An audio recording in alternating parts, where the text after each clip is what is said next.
హనుమాన్ జయంతి సందర్భంగా వేములవాడ రాజరాజేశ్వర స్వామి దేవస్థానంలో ఆంజనేయ స్వామికి అర్చకులు ఏకాంతంగా పూజలు నిర్వహించారు.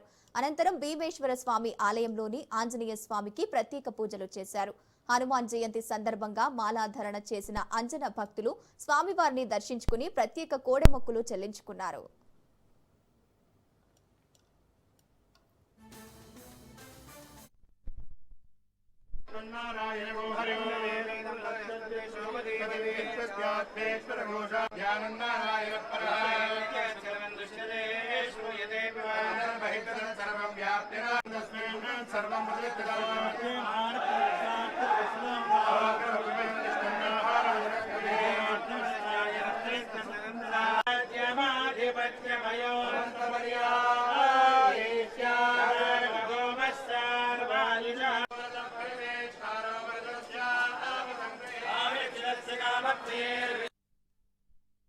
రాజరాజేశ్వర స్వామి వారి యొక్క క్షేత్రంలో హనుమత్ జయంతి మహాపర్వాన్ని పురస్కరించుకొని ప్రతి సంవత్సరం కూడా ఇక్కడ ఆనవాయితీగా ప్రధానంగా అక్కడ ప్రధాన ఆలయంలో కాశీ విశ్వేశ్వర స్వామి సన్నిధిలో ఉండేటువంటి ఆంజనేయ స్వామికి విశేషమైనటువంటి అభిషేక పూజ గావించుకొని ఏకాంతంగా ఈరోజు భీమేశ్వర స్వామి వారి యొక్క ఆలయంలో అశ్వత్థ నారాయణ సహిత ఆ వీరాంజనేయ స్వామికి మన్నిసూక్త ద్వారా మహాభిషేకం గావించి విశేషమైనటువంటి మహాపూజా కార్యక్రమాన్ని నిర్వహించడం జరిగింది.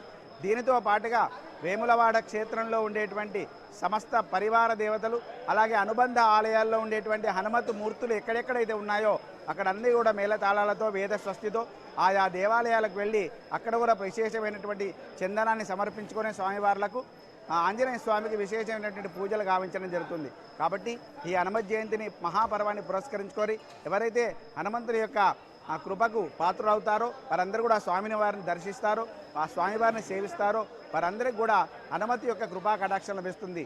ఆంజనేయ స్వామి అంటేనే ప్రాణాన్ని నిలిపేటువంటి సమస్త ఆపదలన్నీ కూడా తొలగించేటువంటి మహామూర్తి ఆ ఆంజనేయ స్వామి. కాబట్టి హనుమను ఎవరైతే ప్రార్థిస్తారో వారికి ఏ రకమైనటువంటి కూడా లోపం ఉండదు, ఎటువంటి కష్టం ఉండదు, సమస్తం కూడా విజయం లభిస్తుంది అని చెప్పి మనకు శాస్త్రాలు పురాణాలని చెప్తున్నాయి.